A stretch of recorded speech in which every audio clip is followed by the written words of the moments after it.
তবে কি চীনের কাছে যাচ্ছে ইরানের পারমাণবিক অস্ত্র তৈরির মূল উপকরণ ইউরেনিয়ামগুলো? তাহলে কি ব্যর্থ হতে চলেছে যুক্তরাষ্ট্র ইসরায়েল?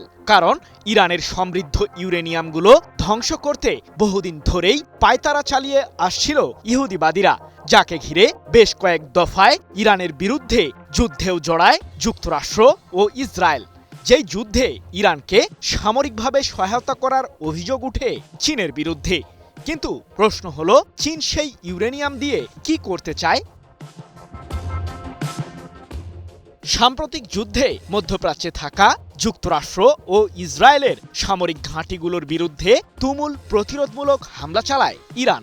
টালমাটাল ওই পরিস্থিতিতে মার্কিন গোয়েন্দারা দাবি করে যে ইরানের সাফল্যের পেছনে সরাসরি কাজ করছে চীন। ইহুদিবাদীদের সামরিক আস্তানার পুঙ্খানুপুঙ্খ স্যাটেলাইট তথ্য দিয়ে ইরানকে সহায়তা করছে চীন, এমন অভিযোগ মার্কিনীদের।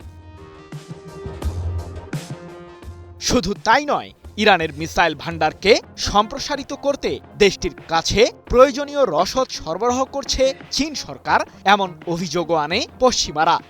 আর সেই সহযোগিতার বিনিময়ে তেহরান থেকে অপেক্ষাকৃত কম দামে জ্বালানি তেল ও গ্যাস ক্রয় করছে বেইজিং। যদিও ইরানের সাথে বহুদিনের কৌশলগত সম্পর্ক রয়েছে চীনের। এদিকে সাম্প্রতিক সময়ে ইরানের পারমাণবিক কার্যক্রমকে ঘিরেও বেশ সরব অবস্থান দেখিয়েছে চীন সরকার।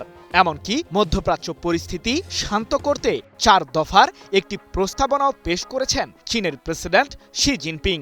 বিশ্লেষকদের ধারণা, ইরানের প্রতি চীনের সরাসরি প্রভাব খাটানোর কারণেই সম্প্রতি বেইজিং সফর করেছেন মার্কিন প্রেসিডেন্ট ডোনাল্ড ট্রাম্প, যার মাধ্যমে নিজের স্বার্থ আদায় করার ফন্দি এঁটেছিলেন যুক্তরাষ্ট্রের শাসক। তবে তাতে তিনি কিছুটা ব্যর্থই হয়েছেন, কারণ চীনের প্রেসিডেন্টের কাছ থেকে আশানুরূপ কোনো বার্তা ছাড়াই ওয়াশিংটনে ফিরে যেতে হয়েছে ট্রাম্পকে। তবে ইরানের পারমাণবিক ইস্যুটির সুরাহা না হওয়ায় এখনও মধ্যপ্রাচ্যের আকাশ থেকে সংকটের কালো মেঘ কেটে যায়নি। তাই তো মার্কিন প্রেসিডেন্ট ট্রাম্প বলেছেন, ইরানের কাছে থাকা সমৃদ্ধ ইউরেনিয়ামগুলোকে ধ্বংস করা হবে, অন্যথায় দেশটির বিরুদ্ধে বিকল্প ব্যবস্থা নেবে যুক্তরাষ্ট্র। যুক্তরাষ্ট্রের শাসকের এমন হুমকির পরই গুঞ্জন উঠেছে যে ইরানের সেই সমৃদ্ধ ইউরেনিয়ামগুলো চীনে স্থানান্তরের পরিকল্পনা চলছে।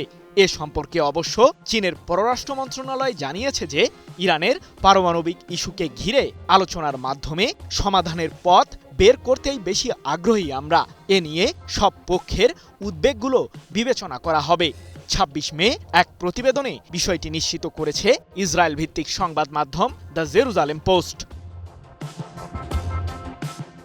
পশ্চিমারা বহুদিন ধরেই দাবি করে আসছে যে ইরানের কাছে থাকা ৪৪০ কেজি ওজনের সমৃদ্ধ ইউরেনিয়াম দিয়ে একাধিক পারমাণবিক অস্ত্র তৈরি করা সম্ভব। তবে তাদের সেই দাবিকে উড়িয়ে দিয়েছে তেহরান, কারণ সমৃদ্ধ ইউরেনিয়াম ব্যবহার করে কোনো ধরনের পারমাণবিক অস্ত্র তৈরির পরিকল্পনা নেই ইরানের। দেশটি মূলত এসব উপকরণ দিয়ে বেসামরিক খাতের উন্নয়ন করছে বলেই দাবি তেহরানের। সৃজন মাহমুদ, নিউজ 24।